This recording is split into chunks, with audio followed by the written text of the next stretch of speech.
Picture a brutal January night in 1702 above the Missouri River. The sky is hard and clear. The wind cuts across the prairie like a blade. And yet inside one low, rounded earth lodge, it is calm. No glass windows, no iron stove, no thermostat. Just thick walls of earth, a small controlled fire, and a design so smart that if you get it wrong, you do not see spring. Families of the Mandan, Hidatsa, and Arikara knew that winter was not an idea. It was an exam, so the house itself had to be part of the survival plan. Step inside with me. The lodge is mostly round, dug down into the earth like a shallow bowl. A heavy frame of posts and beams carries a roof webbed with poles, brush, and a thick packed layer of soil. That roof is not decoration. It is a battery. At the center of the room there is a hearth. A simple circle of stones that holds the coals in place, blocks stray drafts, and keeps the fire where the air can move cleanly upward. Above it, a roof opening. Small, deliberate, easy to tune. Around the walls, raised sleeping platforms wrapped in hides and blankets. People do not sleep on the ground if they can help it, because the coldest, laziest air lives down low.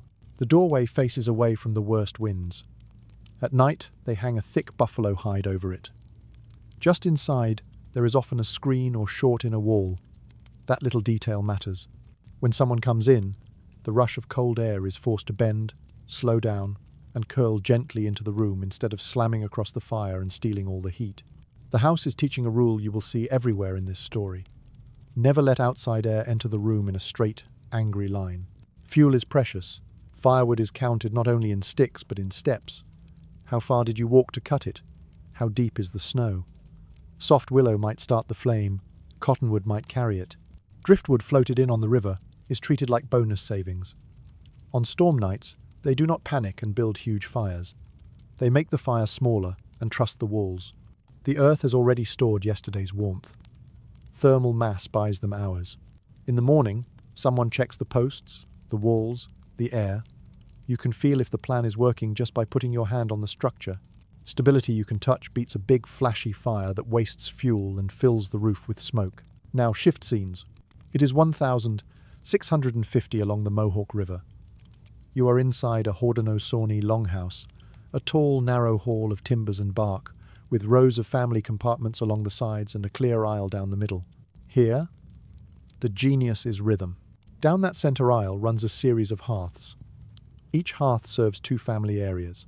Each one sits under its own smoke hole, which can be covered, cracked, or padded with bark, and hide to match the day's weather. Fires are not roaring bonfires. They are modest, steady, carefully watched. Just enough heat to keep the air moving upward, without choking everyone below. People sleep on raised platforms. Above eye level you see food and crops, corn, beans, squash drying on racks. That changes everything.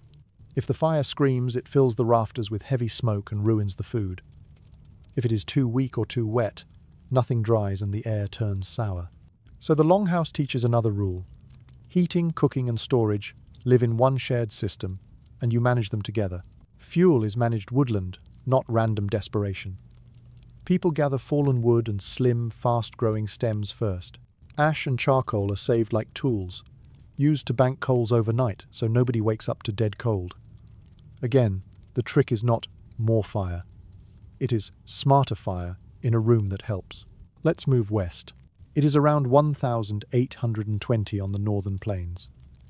A Lakota winter camp stands in a ring of teepees, backs to the wind, doors turned away from the worst weather. From a distance, a tipi looks simple, a tall cone of poles covered in hide or later canvas. Up close, in winter mode, it is a machine.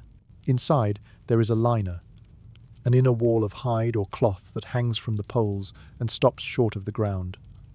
That liner creates a hidden channel between the outer cover and the inner shell. Cold air falls down that gap, travels along the bottom, and slips gently into the fire zone at the center.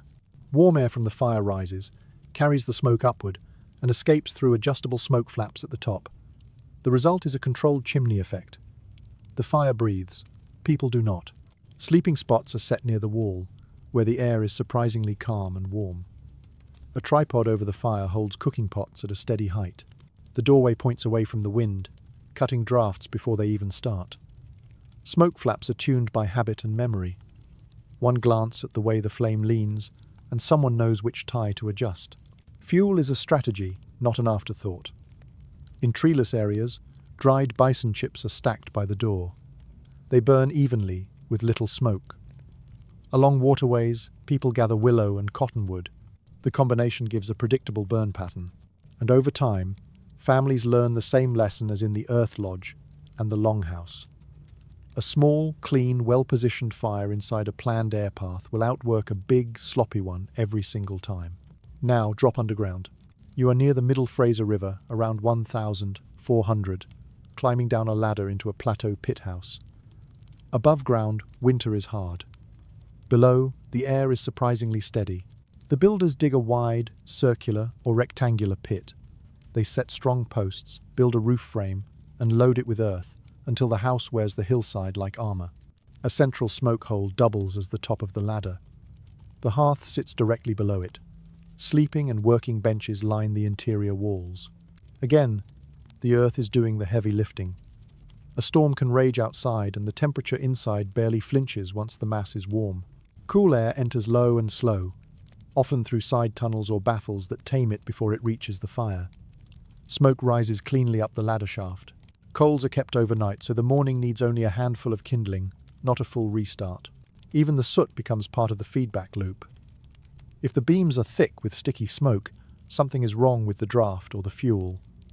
If there is only a thin, even stain, it means the system is tuned. Climb back up into the light.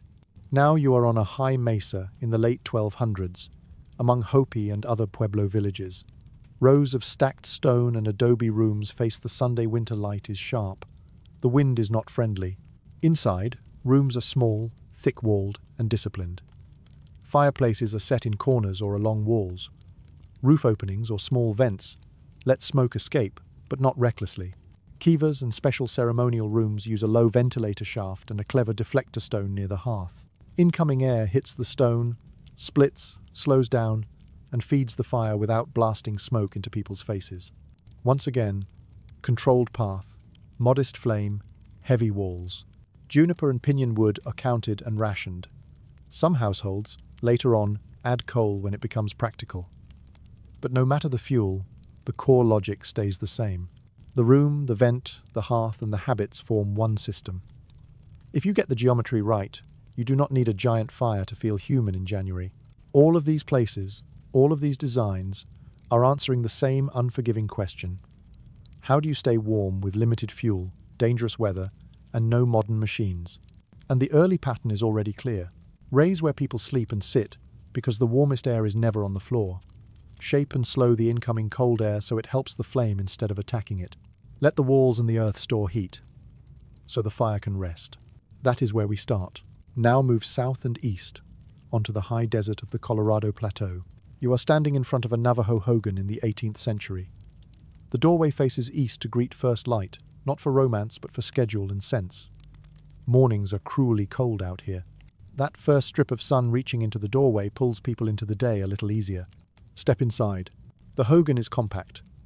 Round or polygonal, heavy with packed earth, solid timbers, and a smoke hole above the central fire. There is no wasted volume.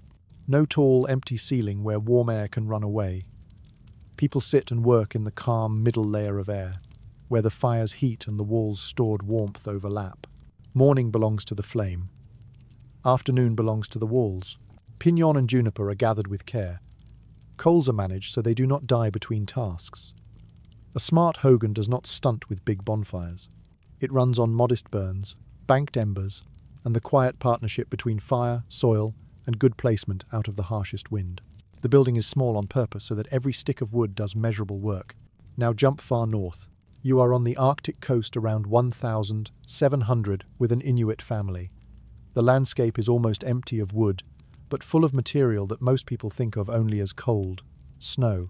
Blocks of wind-packed snow are cut, lifted, and stacked into a smooth spiral that curves inward overhead. From outside, the igloo looks like fragile ice. From inside, it is insulation. Snow is frozen foam. It traps air. That means the wall that chills your hand actually keeps body heat in. The entrance tunnel is lower than the main floor. Cold air sinks and stays in that trench like water in a basin. Inside the higher sleeping platform, the air is warmer, softer, more stable.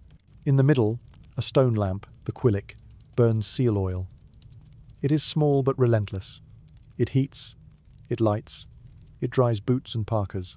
You trim the wick right, choose the right stone, and suddenly this one little flame is running 3 critical jobs without choking the room. Ventilation here is surgical.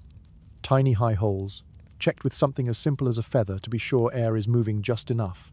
Too little movement, and fumes build. Too much movement, and you throw away the precious warmth that the snow walls work to trap. Stay in the far north, but change the shell. Some communities build sod houses, driftwood or whalebone frames under thick layers of turf. Semi-underground, heavily banked, connected to the outside world by entry tunnels that turn cold air into slow, obedient air before it reaches the living space. Whalebone ribs, turf roofs, stone lamps, later some stoves. Different materials, same playbook. Low ceiling, deep mass, tiny fire, careful vent. Now slide down to the stormy, forested northwest coast around 1,500. You step into a cedar plank house. The smell of cedar, smoke, salt. The walls are tall, made from split planks that can be taken down and moved, repaired, reused. Rain tries all day to get in. The cedar keeps saying no. A central hearth or several hearths burn in sunken boxes lined with stone or wood. Smoke rises toward gaps at the roofline. Fires are sized for the job, small for craft work, larger for gatherings. It is not fuel that limits them here. It is dryness. Wet wood wastes labor, makes sour smoke, and punishes lungs, so they split and season logs. They store them under generous eaves. They match the size of each piece to the heat they actually need. The house acts like a filter between wet chaos outside and controlled warmth inside. Again, shape, air path, discipline. Now travel to a Cherokee winter town around 1,750 in the southeast. There is a round winter house, often called an assi, sitting near square summer homes. The winter house is partially sunk into the ground and earth-banked. A clay-plastered lattice of saplings holds a tight shell. Inside, a central hearth, benches around the wall, a smoke hole above. The walls are thick and smooth. Clay is not just mud here, it is memory. When the fire burns, the wall absorbs its story. When the fire rests, the wall tells it back as warmth. Nearby stands a separate hothouse used for ceremony, medicine, intense short heat. Its design is tuned to local clay, wood, and the exact way smoke wants to move. Fuel does not appear by accident. Families collect hardwood, river drift, and crop residues months ahead. Fires are built from small, dry pieces that burn clean, give control, and protect crowded winter lungs. Pause here and zoom out. By this point in the journey, you have seen earth lodges on the plains, long houses in the northeast, tipis in the grasslands, pit houses on the plateau, adobe and stone rooms on mesas, sod shelters and snow houses in the Arctic, plank houses in tall forests, round clay houses in the southeast. Different cultures, different materials, different stories. Underneath, the same 3 technical ideas keep repeating like a chorus. First, put people in the warmest air. That means raised benches, sleeping platforms, lofts, thick bedding, compact rooms. The floor is where cold air collects, so smart houses do not ask people to live down there. Second, control the path of air. Never let wind crash straight through. Turn it, slow it. Feed it to the fire in a measured way. Liners in tipis, entry tunnels in snow houses, vestibules in winter lodges, deflector stones in kivas, inner screens by doors. All of them are version after version of the same rule. The draft should serve both flame and lungs at the same time. Third, store heat in mass. In earth, in adobe, in stone, in sod, in thick timber. A thin wall begs for a big fire. A big fire eats fuel, throws sparks, and sends heat out the vent. A heavy wall makes a small fire powerful, because it stretches every burn across the hours. Even small details matter. The humble ring of stones around a fire is not decoration. It shapes the draft, blocks rolling embers, calms the flame. A wet hide or a woven mat in the right spot can fix a smoky room faster than another armload of wood. Bedding, clothing, and house all work together. If the room keeps the air stable, people can wear fewer layers, sleep better, waste less energy just staying alive. These are not romantic gestures. They are precise responses to hard constraints. And long before anyone put numbers to it, families were running experiments every single winter. If a flap angle made smoke sting, it changed. If a thicker wall saved wood, it stayed. If a tunnel kept cold air out of the sleeping zone, that story travelled. By the time outsiders started taking notes and sketching floor plans, most of the real engineering had already been tested in the only lab that mattered. A January night with limited fuel and no backup generator. Now step out of the houses and into the ground itself. You are at places like Keatley Creek on the Middle Fraser or other old winter villages, where archaeologists crouch over rings of post holes, ash lenses, and fire-cracked stone. They are trying to read how people actually lived through deep cold centuries ago. In the soil, their questions look very simple. How big was the roof? How thick was the collapsed earth layer? Where did benches run? How often was the hearth cleaned? What kind of fuel left this stain? In practice, those answers show whether a family understood draft and mass as clearly as their descendants remember. Thin, even charcoal layers and tidy ash say, small steady fires, cleaned often. Greasy ash, cracked bone, and wild burn patterns say, hard cooking, hotter flames, different priorities. Clean negatives where ventilator shafts once ran in Pueblo kivas or where deflector stones once stood by a hearth let modern engineers rebuild the airflow on screens and in wind tunnels. Test after test confirms what people had been proving with feathers and smoke for centuries. If you guide air slowly and deliberately, smoke goes up, people breathe, and a modest fire does serious work. On the plains, the same lesson shows up in stories about tipis. Journals describe visitors who copied the outside shape but skipped the inner liner, then complained their lodges smoked and froze. They learned the hard way that geometry without the air path is just a cold triangle. The liner, the flaps, and the small disciplined flame are the system. Miss one piece and winter corrects you. Then trade, colonization, and new materials start to bend the story. Metal tools arrive. Iron kettles, knives, axes. Later, cast iron stoves, stovepipe, nails, glass. None of that cancels the old building logic. It just gives people new parts to plug into the same rules. You were in 1816 on the Upper Hudson, in the year without a summer, when frost hits in June and corn curls black. Howdener-Sawney families and their neighbours live in a mix of long houses, bark houses, and new log cabins with stone chimneys. Everyone is suddenly burning wood at January speed in what should have been planting season. The log cabin with a chimney looks like progress. Squared timbers, tight joints. A solid flue that carries smoke up and away. Inside, a loft can stay warm. The walls hold better than bark in a storm. But that chimney is a hungry draught if you do not learn its language. Set the damper wrong and it pulls too hard, sucking heat out with the smoke. Neglect cleaning and creosote lines the throat, turning one cold snap into a fire hazard. So people adapt. They bank coals deeper at night instead of letting fires die. They learn to set boards, bricks, or dampers to slow the draw without choking it. They figure out that this new vertical pipe is just another version of the smoke hole, a tool that must match the size of the fire and the tightness of the room. In Wabanaki country and across the Northeast, bark houses do not vanish. They stand alongside log cabins and small framed houses. Winter trapping, summer fishing, farming, trading. Each task may use a different shell. The forms change, but the successful ones still honor three things: a compact warm core, a controlled draft, and some way to store heat beyond the flame itself. Now look west and north in the early 1800s. On the northern plains, horses stretch travel distances. Trade goods ride further. Tipis grow taller. Liners improve. Some families experiment with running stovepipe through tippy covers. When it is done well, the pipe works with the cone. A small fire, a damper, and the old awareness of how the smoke wants to rise. When it is done badly, someone tries to run a big box too hot in a thin skin, and the cone turns into a funnel that throws heat straight into the sky. The lesson is immediate. Hardware that ignores the lodge's airflow makes everyone colder. Along the Knife River, around 1825, Mandan and Hidatsa villages still stand in rounds of earth lodges facing the Sunday roof rings breathe.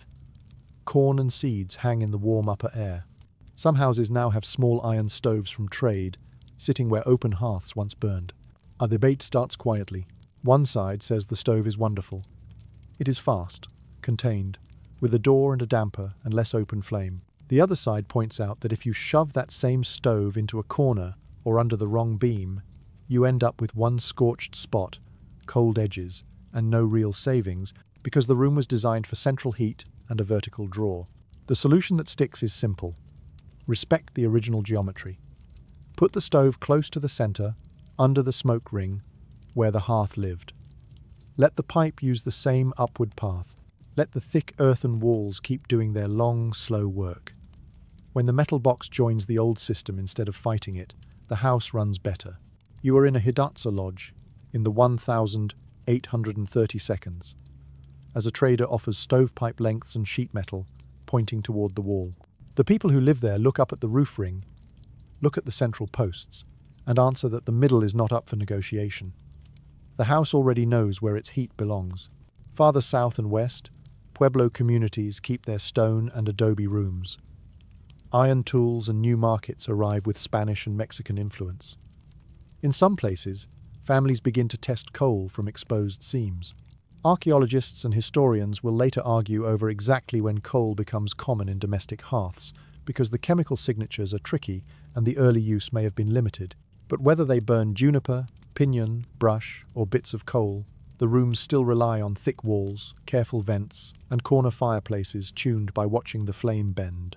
Coal is just another fuel asked to follow existing rules. On the northwest coast, cedar plank houses see traders arrive with iron, kettles, stoves, chimneys.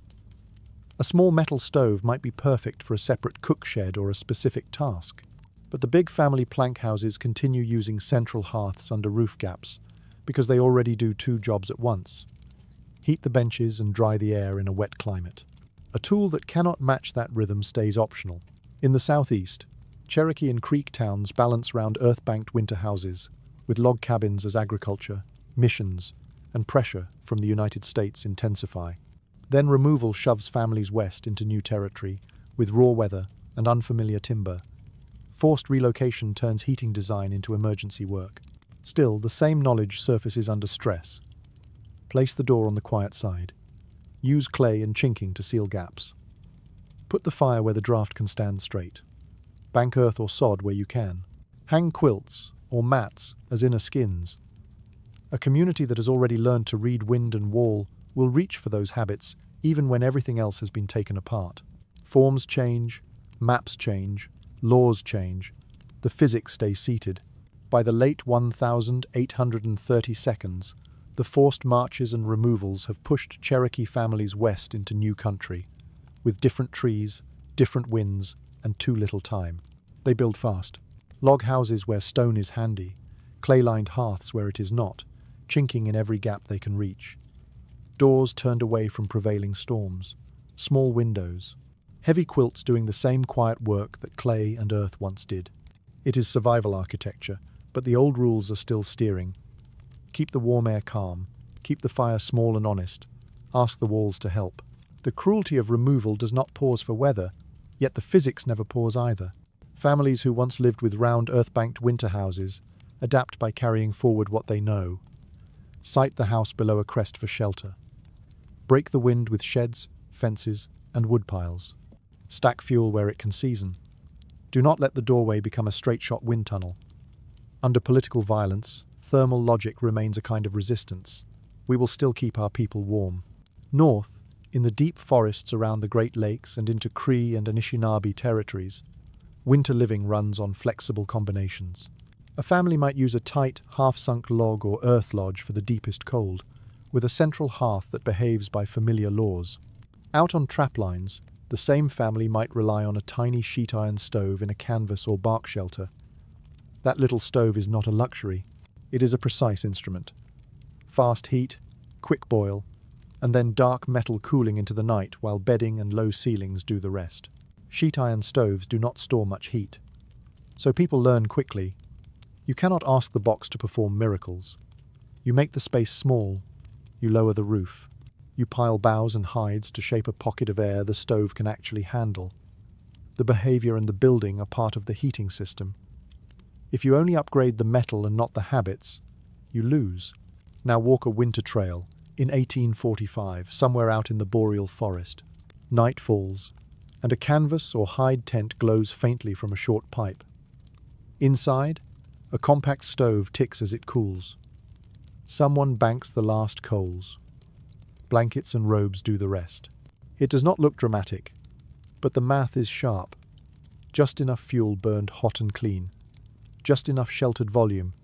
Just enough stored warmth to make it to dawn. Shift to the mid-19th century plains. Bison still shape travel and fuel.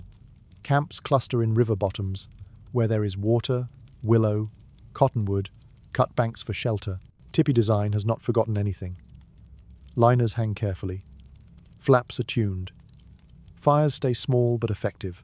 Families carry extra liner pieces for storm days, tightening that air channel so the rising column of warm air stays smooth and strong even when the outside wind is wild. Traders arrive with stovepipe and iron. Some camps experiment, a pipe through the cover, a metal box under the cone.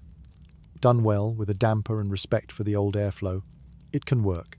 Done poorly, it pulls too hard, strips the warm air, and spits sparks where hide and canvas do not forgive. Picture a camp along the Platte in 1852. Dusk. One tippy shows a slim stovepipe collar near the peak. Inside, adults watch the flame and the smoke line, then close the damper a notch so the pipe does not drink all the heat. Across the ring, another family keeps the open fire with liner and flaps, and finds that, for their house, the original system still wins. Head west again to the basins and deserts. In California and the Great Basin, Paiute, Shoshone, and others build winter lodges from what is actually there. Willow, sagebrush, reeds, earth. Fuel is thin. Twigs burn hot and fast. You cannot keep a loud fire going all night without running out. So they upgrade the strategy, not just the flame. Small fires heat stones. Those stones are moved to the edges of sleeping spaces, wrapped, tucked, lined along the walls. Slow, even heat leaks out for hours. It is thermal mass in its simplest form, and it means less smoke, less risk, less waste. A fire ring under watch does the dangerous part. The stones do the long part. Inside brush and mat walls, that difference matters. Now back to the Arctic, mid to late 1800s. Metal is making its way north. Small stoves and pipes show up alongside the enduring quillic. Some houses are sod and wood, some are hybrids. The question is never, is metal modern? The question is, does this thing behave inside our room? A lamp's heat is soft, steady, kind to skins and seams. A metal stove is fast and harsh. It can dry clothing well, or it can dry it too fast and crack everything. Too much pipe heat near a snow or sod roof deforms the shell that has been working perfectly for generations. So families use both. Lamp for long, low, everyday work. Stove for quick, focused cooking or when the weather or labor demands speed. Entry tunnels stay low. Sleeping platforms stay high. Vents stay small and are tested the same old way. With a feather, a hand, the curve of the flame. As the 19th century rolls on, steamboats, railroads, agency posts, missions, and forts push deeper inland, carrying coal, milled lumber, and factory stoves. Rows of thin-walled frame houses go up on reservations and in mission compounds. They look modern.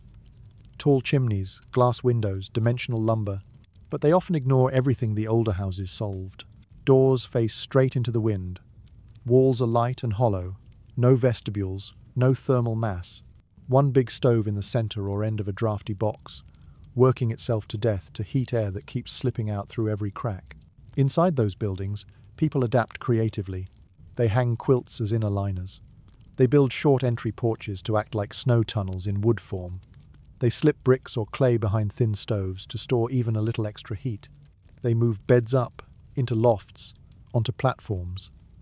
They cluster life in the one room that can be made calm. They treat the standard issue house as raw material and quietly rebuild it around the same enduring rules. After World War II, barracks, schools, and institutional housing spread standardized designs even further. Big halls, big stoves, steam heat, oil burners. Warm by the numbers, loud and leaky by experience.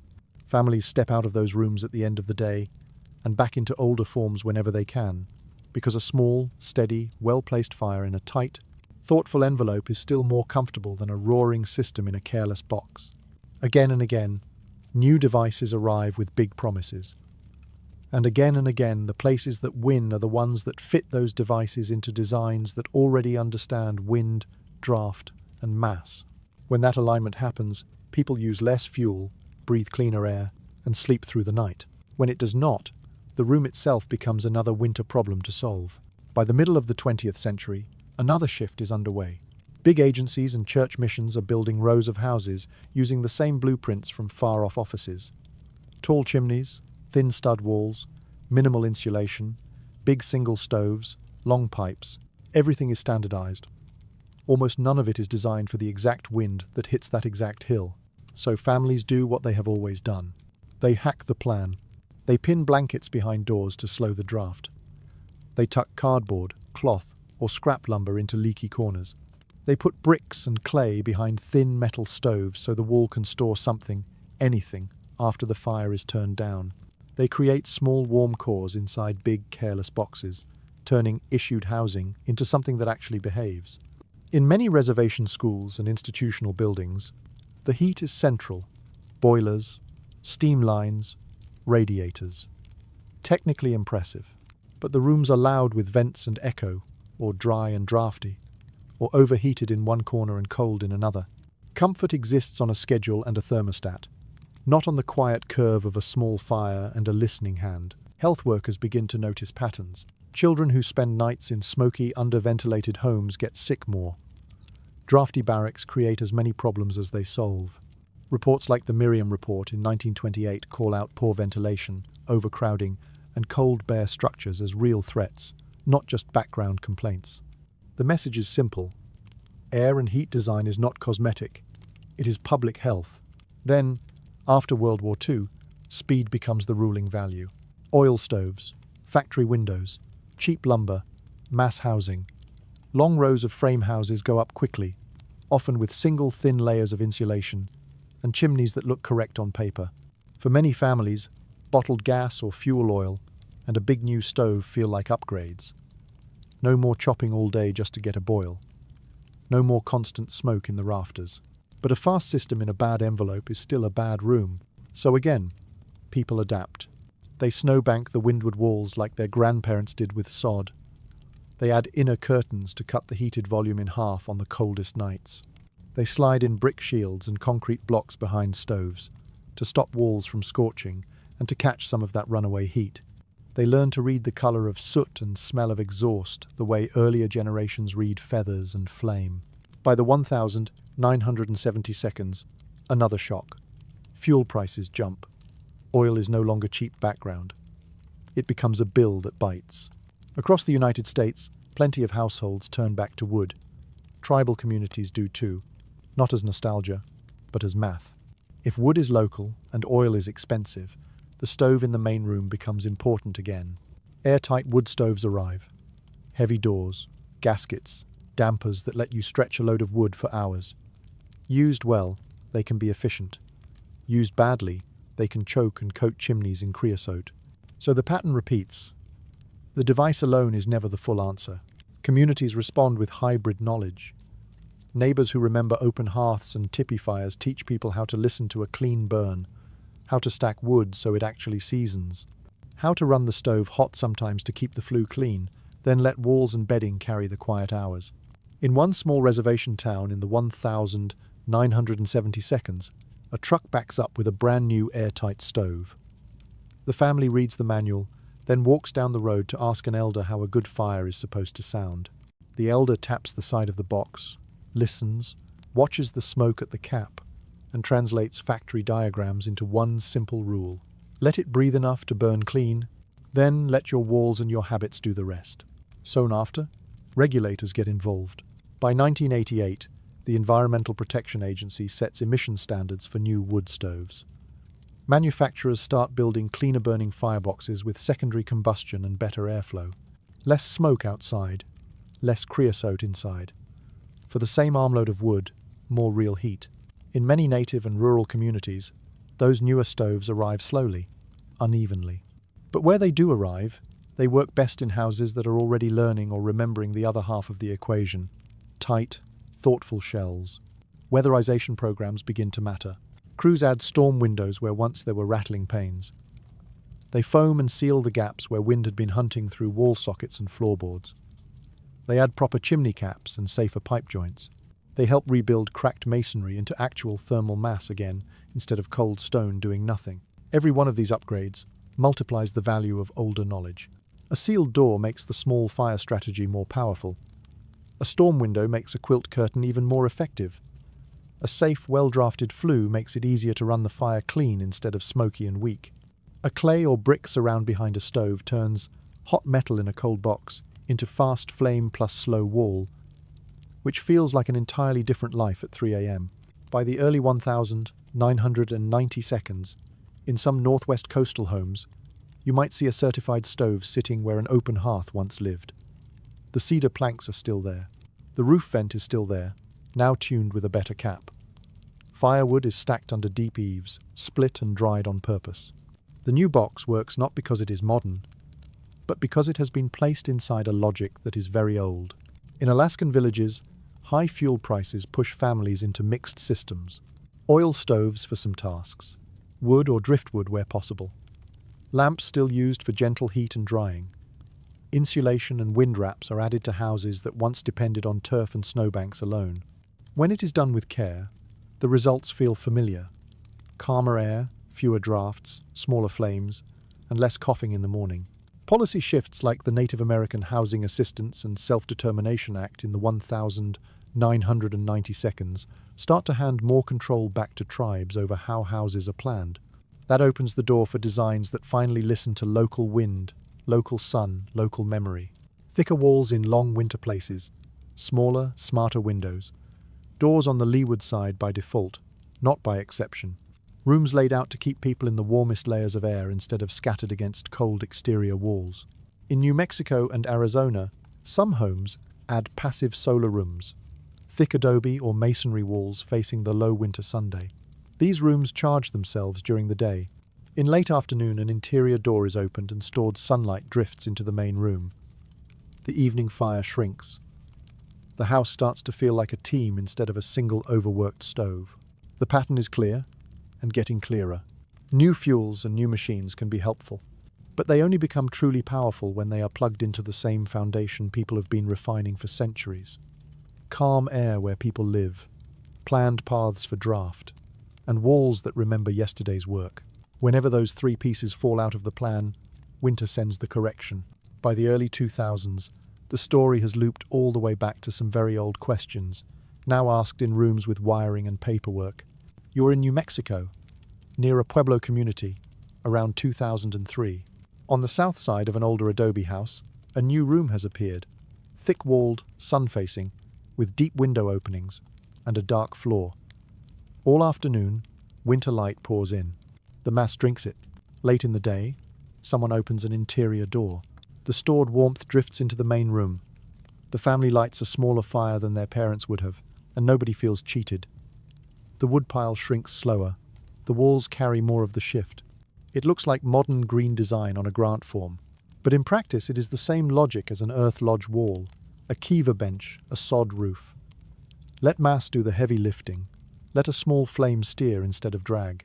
Weatherization crews start visiting more homes with that same attitude. They add real door seals where cold once crawled under thresholds like water. They tape and replace rattling panes. They patch roof leaks that had quietly turned adobe or log into damp sponges instead of heat banks. They rebuild failing chimneys with proper caps and cleanouts so smoke goes where it belongs. Sometimes the upgrades are humble. Plastic film on a leaky window, foam in a gap, a cheap inner curtain. Sometimes they are precise. A new insulated door, a safely braced chimney, proper clearances around stoves. The effect adds up. A tight door turns a small fire into a serious tool again. A safe, smooth flue makes it easy to run hot and clean without fear. A repaired wall wakes back up as storage instead of just structure. Now jump to a winter evening at Standing Rock, around 2010. Outside, the wind is shouldering the houses. Inside one small place, the windows wear clear plastic film for the season. A homemade inner door closes off the drafty entry. A stack of split ash sits ready, cut to consistent lengths, dried on purpose. The stove in the corner is not fancy, but it is understood. Adults listen to the burn, glance at the pipe, adjust the damper by habit.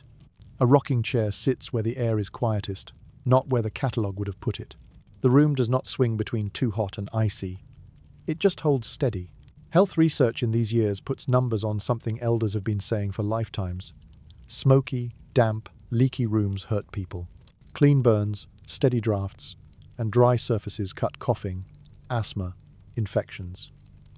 A chimney cap and a cleaning schedule are suddenly not just maintenance, they are medicine. Workshops start pairing those findings with traditional practice instead of ignoring it. In some communities, people test straw bale walls or compressed earth block. Thick, cheap, local mass. When the plaster is right and the roofline keeps water out, the results feel familiar. Rooms stay warm long after the fire rests. When cement stucco or bad flashing traps moisture, the same walls fail. The lesson is blunt and very old. Mass only helps if it can stay dry and breathe. Up in the northwest and across the northern plains, a new device enters the mix. Small air source heat pumps and efficient electric heaters. They promise something clever. Instead of making heat from scratch, move it around at low energy cost. In the right conditions, they work beautifully. But again, performance depends on the room. A tight, planned house with sheltered doors and sense-making windows lets a small electric unit carry long stretches of weather. The same unit in a leaky, badly oriented box runs constantly and disappoints everybody. So some families keep both. A heat pump or baseboard for shoulder seasons and moderate days. A wood or pellet stove for storms, outages, and deep cold. Redundancy becomes strategy instead of clutter. If one system fails, another speaks the older language of mass and flame. It is 2016 on a coastal reservation in the northwest. In one cedar-sided house, a compact heat pump hums quietly. It sips power and keeps the air mild. In the corner, a certified wood stove sits ready, flue cleaned, wood stacked. If ice drops the lines, the fire steps back into the lead. No one system is treated like a savior. Each is a tool for a specific slice of winter. Inside these overlapping technologies, the core instructions have not changed. Keep the living air calm. Feed every flame with a planned, clean draft.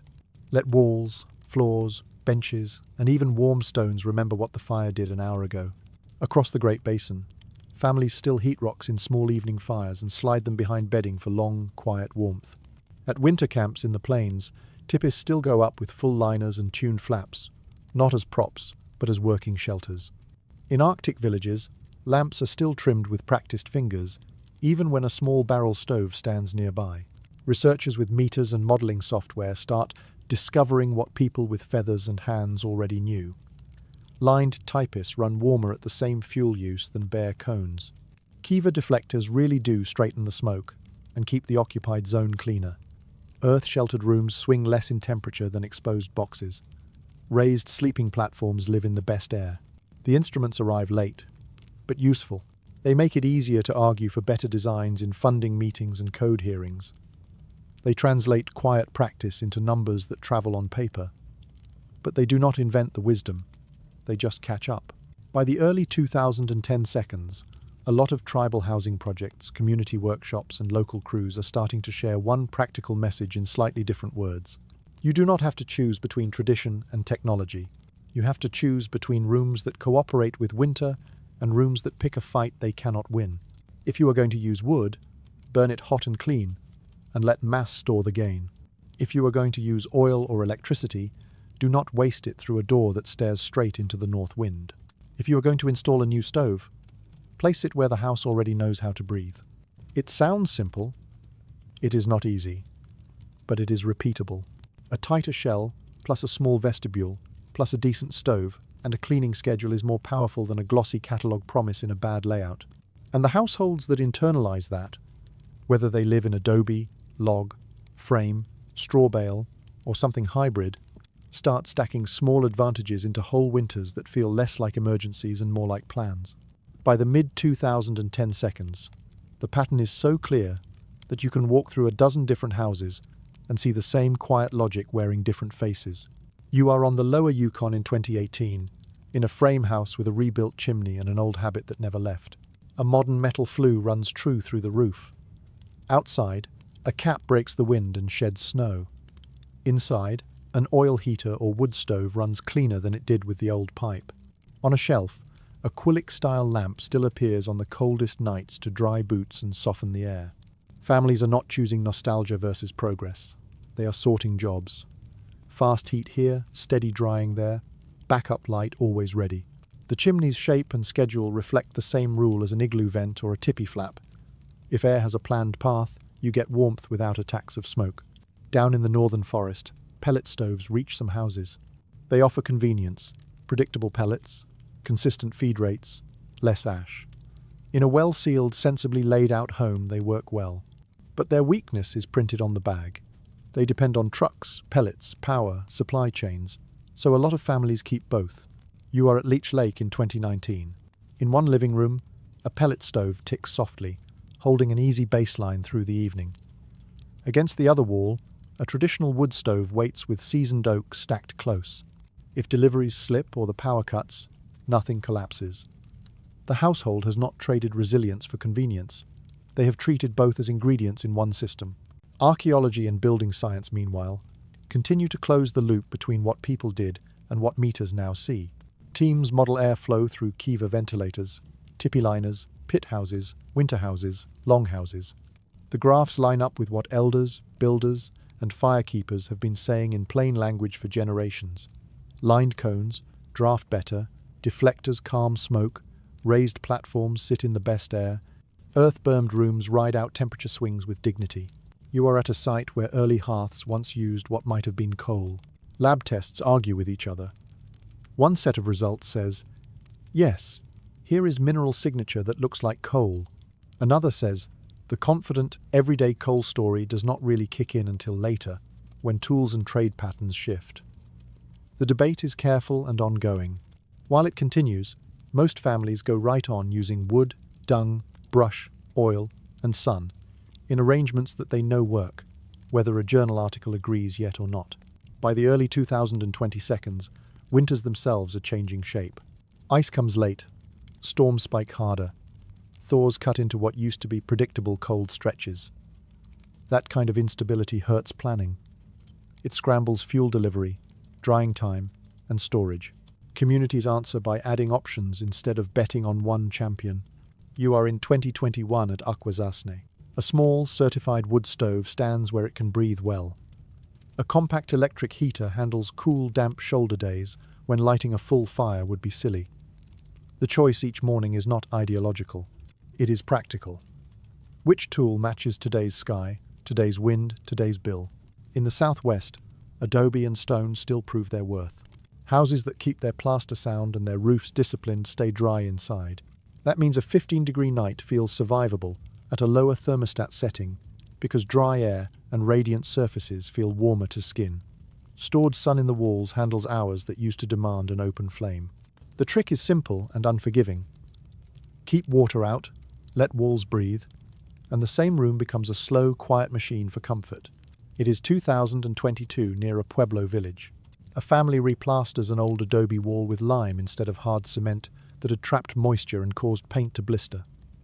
Over weeks, the wall dries. That next winter, the room feels different at dusk. The same fire now seems stronger because the wall is finally allowed to remember its work instead of sitting there cold and wet. On the plains, winter gatherings still raise lined tippies.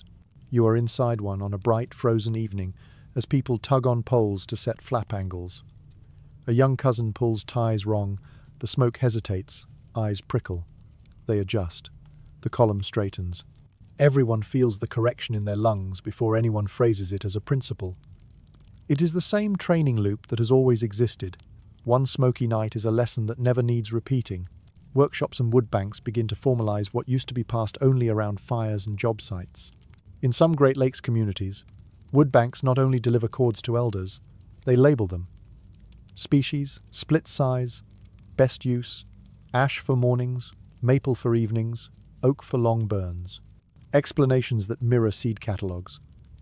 This for quick start, this for long hold. People start trading not just wood, but strategies. In other places, crews make chimney cleaning, cap checks, and draft talks part of fall events. They combine cultural teachings with building science, show people how to read the smell of a stove that is running too cool for too long, how to use one hot hour in the afternoon to clean a flue instead of waiting for trouble at midnight. You are at one of these workshops. On the table, feathers, smoke sticks, sample stovepipe elbows, carbon monoxide detectors, photos of cracked caps and clean stacks. On the wall, a short list. Small steady fires, dry fuel, safe, planned air, walls and benches doing their share. No one is romanticizing cold. They are minimizing surprise. At the same time, some houses test solar air heaters on south walls, simple boxes that pull cold air in, warm it in the sun, and blow it back inside. When attached to a room that already respects drafts and mass, they shift the load nicely. The wood stove can start later in the day. Less fuel, less worry, same comfort. You are in 2012. 2015 scenes across reservations and villages, watching quilts go up as night curtains, vestibules built out of scrap, clay shields rebuilt, stone racks stacked behind stoves for nightly charging. Science classes use pit house reconstructions and cardboard igloos with tunnels to show how cold air settles and why entry sequences matter. Everywhere you look, the same ideas wearing new badges. A vestibule on a trailer is a snow tunnel by another name. A quilt over a hallway arch is a teepee liner in cotton. A brick surround behind a stove is a small earth lodge wrapped around metal. A radiant floor is a warm bench flattened and piped. By the time you reach the mid-2010 seconds, the story is no longer about whether people remember traditional houses as museum pieces.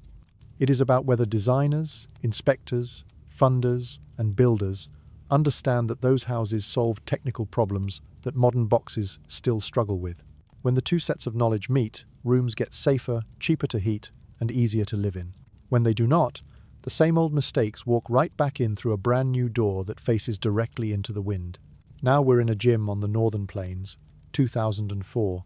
Folding tables, rolled up drawings, coffee in paper cups.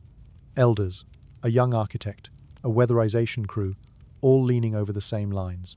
On the plan, a neat row of houses, square rooms, corner stoves, big front doors facing the road, which also happens to be the wind. An elder taps a penciled circle and says calmly, "Warm air should sit where people sleep, not race to the ceiling and out the door." The architect listens. They pull that circle into the drawing, a raised sleeping platform along one wall, echoing the warm benches of earth lodges and longhouses. Not furniture, a thermal tool. Now people don't sleep in the coldest layer of air. Next, they look at the stove. The first draft shows it tucked in a corner, because that's where catalogue houses put it. The elder points to the center. Our old fires lived here. Smoke went straight up, heat spread out. The compromise they land on is a near-center placement, a stove on a small brick island, with low-mass walls to store heat and keep traffic safe. Not exactly an old hearth, not exactly a modern corner box. A hybrid that honors the vertical drawer that has always worked. Then they step outside. Someone tapes a ribbon to the mock-up doorway that faces straight into the prevailing wind. It snaps and thrashes. The elder just says, "A door should not pick a fight it cannot win." On the spot, they flip the entry to the leeward side, and they add a tiny room, a vestibule, 4 feet deep, one extra door, cheap on paper, priceless in January. Everyone in that gym feels it. This is just a snow tunnel in lumber form. Head southwest, same decade. A Pueblo mason is running a trowel along fresh plaster inside a small adobe room with a corner fireplace. He curves the plaster into the firebox instead of leaving hard edges. When someone asks why, he shrugs. Smoke likes a smooth path up. That curve keeps the draft clean, the room quiet, the soot thin. It is not style. It is hydraulics for air. Nearby, a straw bale demonstration house shows a different route to the same goal. Thick walls, small smart windows, deep sills. A thermal camera reveals what people in pit houses and hogans already understood. Mass erases the sharp edges of day and night. But only if it stays dry. Only if the skin, the plaster, the eaves does its job. So a rule settles in. Every window and every material has to earn its keep. Face the sun in winter. Avoid glare and overheating in summer. Keep water out. Let walls breathe. On Navajo land, a family adds a simple passive room to the east of a hogan. Thick walls, low high sun window, a door into the main space. Morning chores move into that warm pocket. The central fire does less heavy lifting. Wood stretches further into the cold months. Up on the northwest coast, a blower-door fan hums in the opening of a cedar house in 2006. Everyone hears the leaks. Meters show a big one at the old roof vent. For generations, that gap let hearth smoke slip out. Now a modern stove is doing most of the heating, and the same gap has become a thief. The solution is not to erase history, it is to give it a switch. They rebuild the opening with a louver and a tight cap. For wood stove days, it closes. For teaching fires and gatherings, it opens. The room can finally choose how it breathes. Far north again, in a sod or frame house in the Arctic, a council debates lamps versus stoves for everyday use. Lamps are gentler on clothing and skin. Stoves are faster for big meals and crowded rooms. The decision they reach is a schedule, not a verdict. Lamps long and low, stoves short and hot, vents tuned so neither poisons the room. A small detail proves itself. After adding a better placed vent and inner tunnel door, soot on test tiles drops. Flame shapes smooth out. Less cleaning. Fewer headaches. Quiet proof. In Oklahoma, a Cherokee housing crew swaps a failing chimney cap for a good one and adds a clay heat shield behind a stove in a small cabin. That tiny shield changes the way the whole room behaves. The wall now soaks excess heat and gives it back slowly. The stove can burn cleaner and hotter without roasting the nearest bed. Fuel use drops, and so does the temperature whiplash between too hot and too cold. People notice without needing a workshop to explain it. At Haskell Indian Nations University in 2008, students run smokesticks past small metal deflectors in front of mock stove doors. They watch the stream bend, soften, rise smoothly instead of slamming into the flame. Someone connects the dots out loud. A deflector stone in a kiva, a screen inside a tipi, a quilt wall in a frame house, same principle. Gentle air in, calm flame, less backdraft, less smoke. On the Missouri, a Hidatsa family rebuilds a clay surround around a modern stove sitting inside an older-style lodge. Once the mass is solid again, the room's personality changes. No more boiling near the stove and shivering at the far wall. The box burns hot and brief. The walls carry the story into the night. The flue stays cleaner because the fire is allowed to run honestly. In a Great Lakes Community Center in 2009, visitors step from a museum longhouse into a modern meeting room with radiant floors. They feel something familiar but can't place it until an elder says it plainly. This is just warm benches turned flat. They laugh, but it lands. Radiant floors, heated benches, thick adobe, earth berms. These are all versions of putting warmth where people are, instead of expecting hot air at the ceiling to somehow count. By the end of this stretch, you can see what's happening. Elders, masons, carpenters, students, housing crews, they are taking all the quiet rules from winter lodges, longhouses, tipis, pit houses, adobe rooms, sod houses, plank houses, and folding them directly into new builds, inspections, and retrofits. Not as nostalgia, as performance specs. Do not put the main door in the teeth of the wind. Do not put the heat in a corner and hope. Do not leave walls too thin to help. Do not send air crashing at the fire and call it ventilation. Build small, smart barriers, vestibules, curtains, deflectors. Use real mass where you can. Give every flame a clean, predictable path out. And treat all of it as one system. Geometry, fuel, habit, and weather, working together instead of arguing. The result, when it works, is almost invisible. Rooms that are warm, steady, and boring in the best possible way. By the early 2010 seconds, the experiments are everywhere. The challenge now is not to prove that these ideas work, it's to make them normal. You are in a shop class on the plains, where teenagers are cutting thin sheet metal into small draft deflectors for stoves near hallways. They light a test fire in a mock-up corner. Without the deflector, the hallway sucks air past the door. The flame flickers, smoke noses into the room. With the small baffle in place, the air bends, slows, feeds the fire instead of attacking it. The difference is obvious without a word. One of them jokes, "We just made the stove polite." They are not rediscovering anything new. They're giving a familiar principle a part number.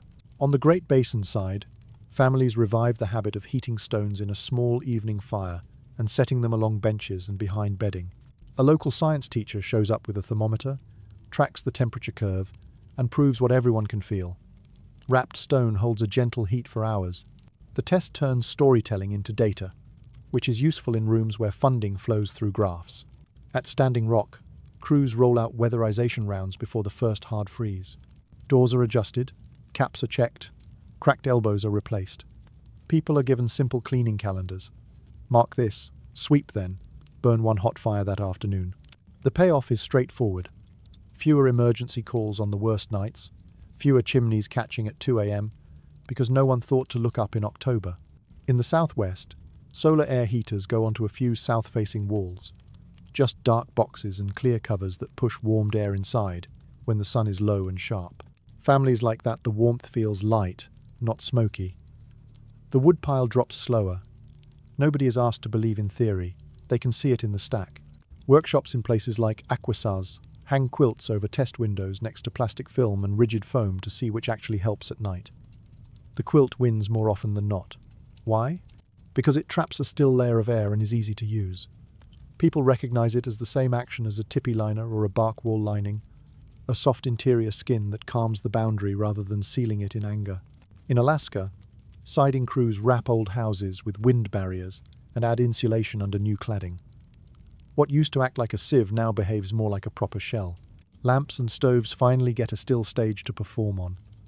Old knowledge about not overfiring, about drying clothing near but not on flame, suddenly makes even more sense because the room is no longer fighting back.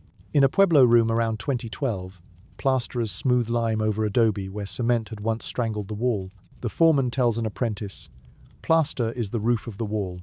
If you trap water, the wall can't help you." As the months pass, that wall starts to hold sun again, to throw warmth back like it used to. No speech required. A palm on the surface at dusk is enough. On Northern Plains reservations and in trailer parks, small plywood vestibules start to appear. One goes up on a Northern Cheyenne home. Outer door, tiny buffer, inner door. It is rough, cheap, and instantly effective. The living room stops gasping every time someone walks in. A carpenter grins and calls it a free room made out of air. Elsewhere, longhouse reconstructions, pit house demos, snow house models, and winter houses at cultural centers are no longer just exhibits. They become teaching labs. Visitors climb down a ladder into a pit house replica and feel how the air warms below grade. A guide says, "The earth makes a slow clock. The hearth sets the minute hand." A kid asks if a modern basement can do that. Answer: yes, if it is dry, insulated, and connected to steady, gentle heat instead of wild spikes. In a Cherokee cultural center, a clay-plastered winter house is run with a small coal bed instead of a roaring display blaze. Visitors notice something surprising. Their eyes do not sting. The guide explains draft, vents, smooth walls. Comfort becomes evidence. On the White Earth Reservation, a family stacks ash wood by size and paints the ends by month. Small splits for morning, medium for evenings, a few big ones for deep, still nights. That pile becomes a visible calendar, a plan instead of a guess. They also hang a carbon monoxide detector that never goes off, which is exactly the point. A Lakota crew builds a community warming shelter. Insulated panels outside, a big adobe mass wall inside. The panels fight the wind, the mass smooths the temperature. The stove idles instead of sprinting. The room stays steady through outages. Nobody misses the drama of too hot then too cold. In 2016, at Keno or similar projects, an architect presents a house that pairs a small wood stove with a heat pump inside a tight shell. Elders ask, what happens when the power is gone? The plan shows 2 backup stoves for the community and explains that the shell itself, vestibules, curtains, mass reduces how often anyone has to push their luck. Resilience is drawn, not assumed. On the lower Yukon, an extra interior curtain appears in a tunnel entry, turning one cold trap into 2. Suddenly the lamp burns cleaner, the mittens dry faster, the living area stays warmer with less fuel. The hardware did not change, the air path did. Museum plank houses on the northwest coast keep their big hearths for teaching, but staff also install certified stoves and clever vents for their own work hours. The message is subtle and powerful. Tradition and safe comfort are not rivals. In longhouses used for programs, interpreters sometimes light multiple small hearths along the aisle, instead of one big show fire. Visitors can feel how shared, staggered warmth builds an even climate. Someone asks if that is why several small stoves in a leaky modern hall often beat one giant furnace. Exactly, comes the answer. Rhythm over spectacle. Compressed earth block projects in Pueblo country prove that you can use new formats to get old benefits if you respect water, plaster, and eaves. Shop classes build heated stone racks as fixtures instead of hacks. A Great Basin town leans on a humble solar airbox plus a small stove and discovers that less urgent evenings is the most honest performance metric. Wood banks refine their rules. Species charts go up, stack guides, cleaning schedules, safety checks. The culture around heat becomes intentional again.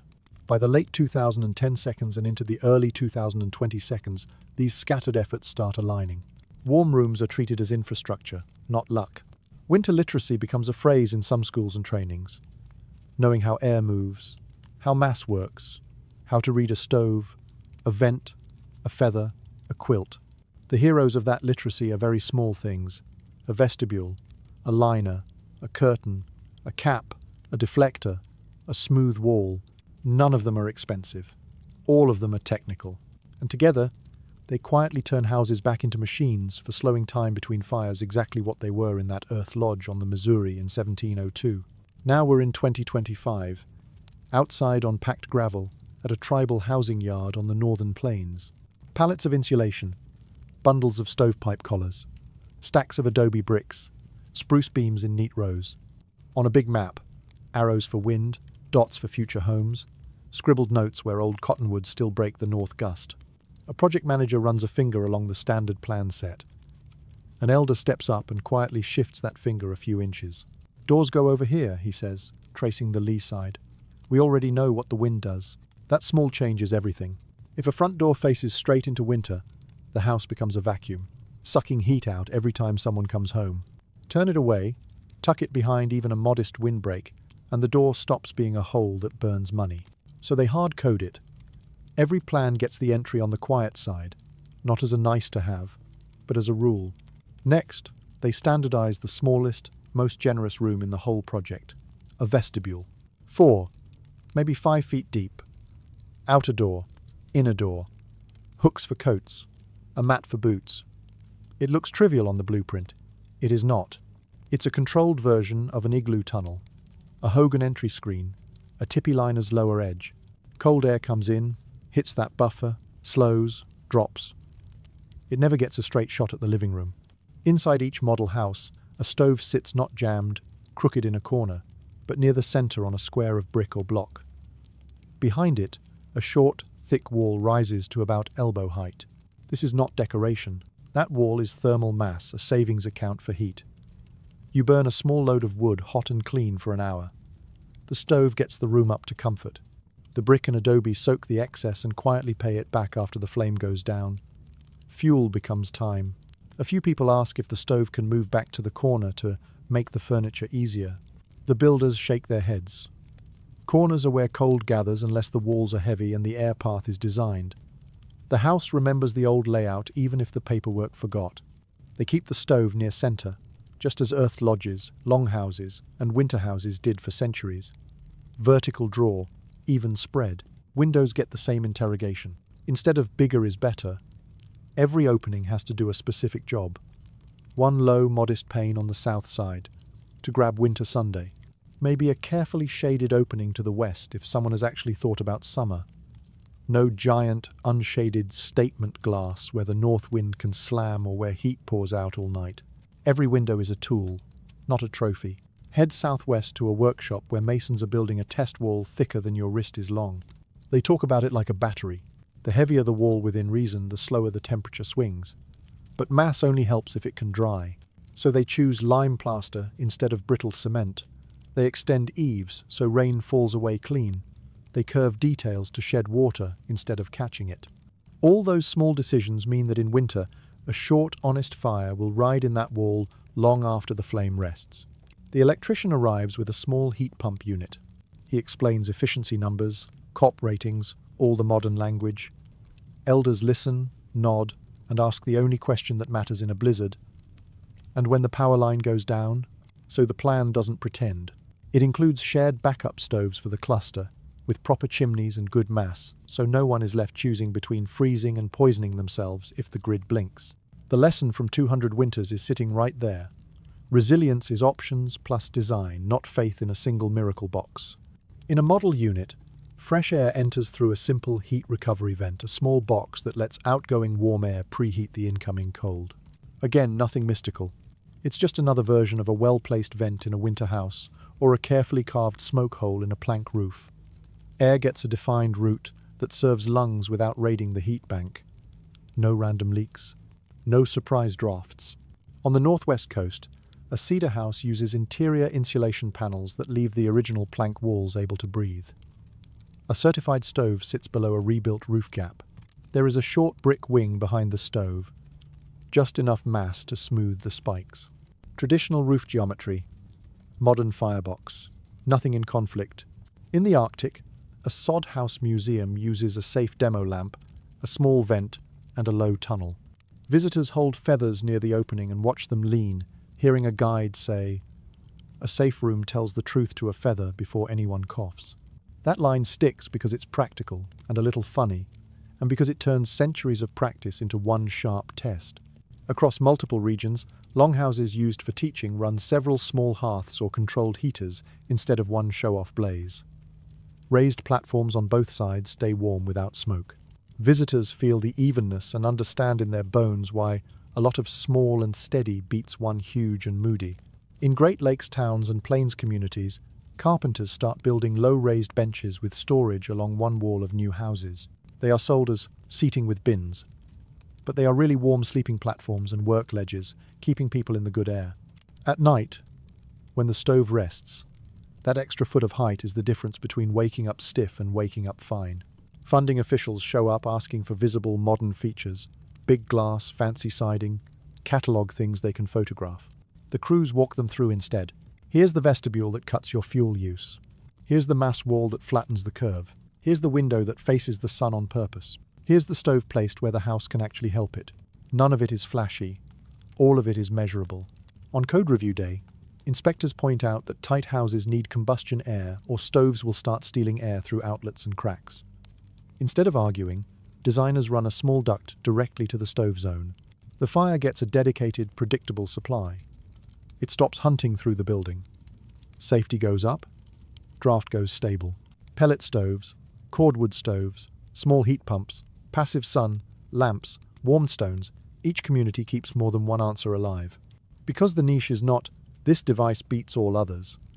The niche is, "This combination fits our wind, our grid, our trees, our habits, our budget." In one Pueblo kitchen, a grandmother lifts the lid off a heavy pot that has been simmering on coals instead of sitting above a wild flame. It's not slower, she says, it's scheduled. The wall beside her is warm. The roof above her is clean. The principle is the same across every scene. Don't ask one big fire, one thin wall, or one new gadget to do every job badly. Shape the room so that many small things, air paths, mass, quiet habits do their part well. That is how 100 houses in a new project can still behave like the winter rooms that kept people safe long before anyone printed a floor plan. By now, you've seen the pattern tighten. Old physics, new parts, same exam.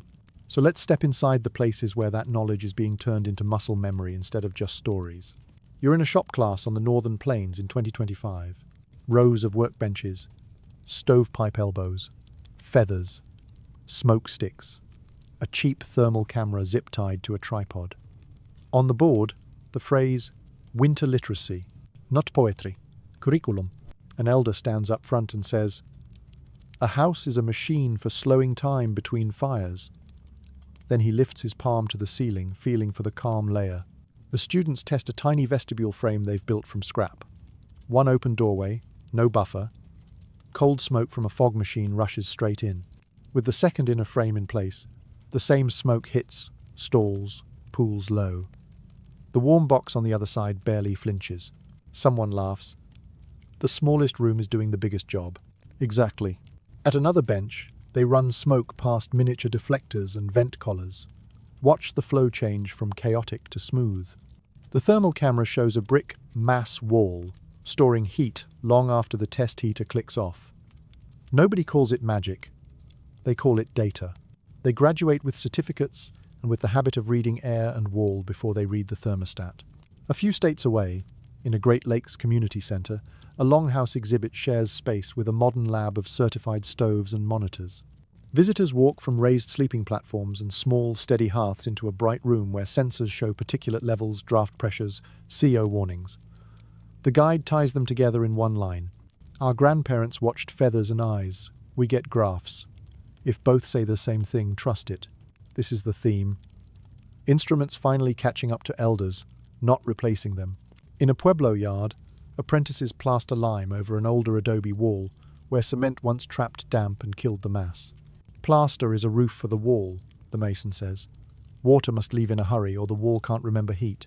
By sunset, the surface glows with stored warmth. No slide deck required. In Alaska, a workshop table holds lamp wicks, oil stoves, sample pipes, and a carbon monoxide detector. The instructor trims a wick to a clean curve, lights it, and holds up a white tile above the flame. After an hour, almost no soot. Then he mistrims the wick, chokes the draft, and black film appears fast. You don't need to hate lamps or love stoves, he says. You need to know what a clean flame looks like. A teenager takes a picture of the tile with his phone. That's the lesson going home. On the Columbia Plateau, a reconstructed pit house hosts winter programs. Visitors descend a ladder into a room that feels warmer than the air outside, even with a very small fire. A guide explains.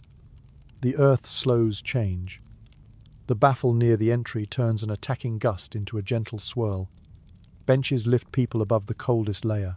A high schooler goes home and uses thumbtacks and cloth to drop the ceiling in one room of a drafty rental. One small space becomes easy to heat. The rest of the house can be allowed to sulk. That's winter literacy. Not copying shapes, copying logic. In the Great Basin, a family builds a tiny masonry stone oven beside their stove to charge rocks every evening. The stones slide to racks near beds. They are sized so one person can move them, heavy enough to matter. A skeptical cousin borrows an infrared thermometer and writes down temps every hour. By morning, he stops making jokes. The rock is cooler, but the math is clear. One short, hot burn plus stones beat an all-night smolder that coats the flue. On the Great Lakes, a wood bank posts a sign like a seed chart. Ash, easy start, morning. Maple, steady evening. OAK, deep cold, long hold. Birch, watch the bark, burns fast. People start swapping pieces like they swap stories. Fewer smoky fires at breakfast. Fewer nights of feeding the wrong log to the wrong job. In a northwest cedar house used for both living and teaching, a carved roof opening with sideboard stands over a small hearth and a certified stove.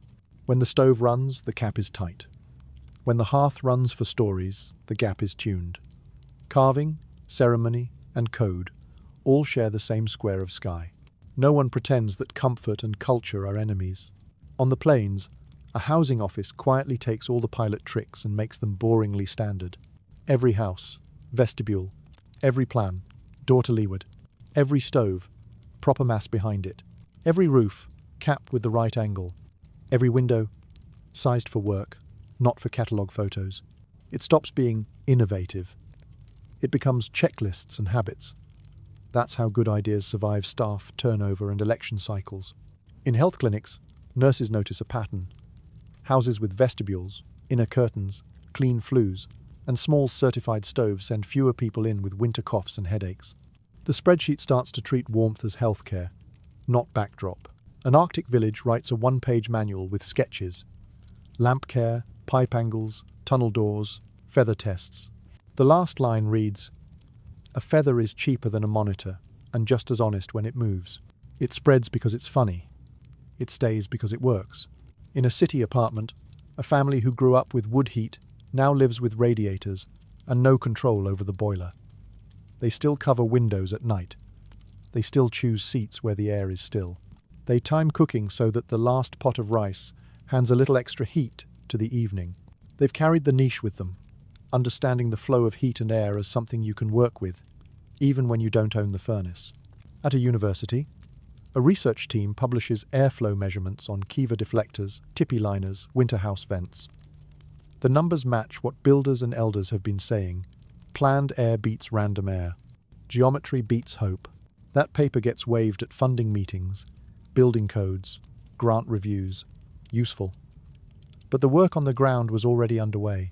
On the plains, standard retrofits for old trailers now include two non-negotiables: a tiny vestibule at the main door and a heavy curtain that halves the heated volume in deep cold. The same cheap stove that once felt too small suddenly performs like an intentional system. Bills drop. Mornings improve. Kids do homework in the quiet, warm hearth instead of chasing the only hot corner. Everywhere you look, the hero shot items, shiny windows, big furnaces, fancy thermostats, are being demoted to supporting actors. The real leads are invisible. Which way does the door face? Where does the first cold gust die? What does the feather say at the vent? How high do people sleep? Where does yesterday's heat wait for tonight? Across all these houses, classes and meetings, one idea is settling into place. Warmth is not a product. It is a practice. And practice scales. So here we are, at the point where experiments turn into habits, and habits turn into neighborhoods. Think of this last chapter as standing in three places at once. In a classroom, where apprentices learn to see air. On a job site, where small details decide January. Inside a quiet room on a hard night, where all the theory either works or doesn't. You're back on the northern plains in 2025, but this time the camera's wider. Those shop classes, longhouse labs, pit house demos and stove workshops have been running for a while now. The first wave of students has gone out to frame walls, lay brick, set pipe, argue with code inspectors, and redraw door swings on real plans. Their influence looks small from the road. A row of houses with modest porches, short chimneys with proper caps. Nothing flashy, no huge glass walls, no dramatic roof angles that scream design magazine. But step closer and you start to see it. Front doors tucked into the lee of sheds or tree belts instead of staring into the north wind. Vestibules in every unit, whether built from cedar and glass or OSB and paint. Stoves set close to center or backed by intentional mass, not exiled to the coldest corner. Windows where they do work low on the south side for winter sun, modest on the west, small and disciplined to the north. Inside, it's the same story. Raised platforms for sleeping or sitting, built in or improvised. Not decor, but alignment with the warmest layer of air. Inner curtains that can split the house in half on the worst nights, so one compact volume stays easy to heat while the rest can drift cooler without risking anyone's lungs. Clay, brick, or stone behind stoves, turning sharp bursts of flame into slow, even payback. A pattern you've seen in earth lodges, in pueblo rooms, in lodge houses, now wrapped around steel and thermostats. Combustion air brought in on purpose near the stove, instead of stolen on accident from outlets and door cracks. It doesn't look revolutionary. It just means fires burn clean without turning the whole house into a vacuum. In Arctic villages, the same literacy shows in short manuals and everyday routines. Tunnel doors that actually close. Second curtains that trap cold where it belongs. Lamp wicks, trimmed for blue flame, not orange smoke. Stoves kept small and honest instead of choked, to smoulder all night. Carbon monoxide detectors sitting quietly on walls, most of them never alarming because the habits are in front of the hardware. On the northwest coast, cedar plank houses and modern homes sit in conversation, not competition. Teaching lodges run small, disciplined hearths under tuned vents.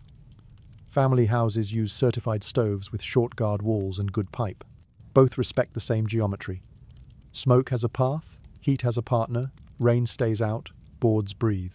In the southwest, adobe, stone, compressed earth block, and straw bale keep proving the same point. If you keep water out and surfaces smooth, they store and release heat in a way no thin stud wall ever will. Solar air heaters, small south windows, and heavy interior walls turn brief winter sun into an extra shift of warmth. Everywhere, pellet stoves, heat pumps, oil furnaces, and electric panels exist, but they are no longer treated like magic. They are just members of the crew. A heat pump handles mild days. A stove handles deep cold. Mass and draft handle the hours in between. The people building and using these systems have stopped asking which technology wins and started asking what combination fits the land, the fuel, and the people here. That's the niche in action. And then there are the numbers. Health clinics notice fewer winter coughs in homes with clean flues, vestibules, curtains, and decent stoves. Fire crews see fewer chimney fires where people run one short hot burn daily instead of endless low smolder. Energy surveys show that 3 cheap things, door placement, vestibules, and a bit of mass, regularly beat one expensive thing installed in a bad plan. This is the unglamorous revolution. Geometry, airflow, and habits doing more than hardware. Zoom in on one winter night to see what all of this work is buying. Outside, a storm is running loud from the Dakotas to the plateau to the mesas to the Arctic coast. In one plains house, the front door is on the quiet side. A tiny vestibule takes the hit each time someone comes in from feeding animals. A small certified stove burns hot and clear for a while, then rests. Brick behind it stays warm. A curtain keeps the main living space compact. Beds are raised. Nobody is chasing the thermostat. No one is coughing on smoke. A few hundred miles away, in a Pueblo home, an adobe wall that soaked up sun all afternoon is still warm at midnight. A tiny fire in a corner stove is enough to top it off. The plaster is sound. The wall can breathe. The window that gathers winter light is small and honest.